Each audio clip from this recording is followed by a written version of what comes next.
රිවස්ටන්හි සංචාරක ආකර්ෂණය දිනාගත් ප්‍රමුඛතම ගමනාන්ත වූ රිවස්ටන් කුළුණ පිටවල පතන ඇටන්වල රත්හින්ද මානිකල වැනි ගම්මාන සහ සේර ඇල්ල වැද්දා පැණි ඇල්ල වැනි සුන්දර දසුන් එක පෙළට දැක බලා ගැනීමේ අවස්ථාව සංචාරකයින්ට මේ වන විට අහිමි වී තිබෙනවා.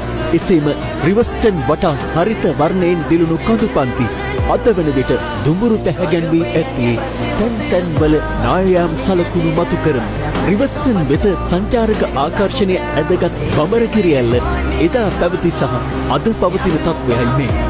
බඹරකිරි ඇල්ල නැරඹීමට පැමිණෙන ඕනෑම සංචාරකයෙකුට සදාකාලික මතකයක් ඉතිරි කළ ඡායාරූපයක් ගැනීමට ඉඩ සැලසූ සොඳුරු සංගිලි පාලම රුදුරු ජලධාරාව විසින් විනාශ කරති. Камине в 6 утра, фотография твоя.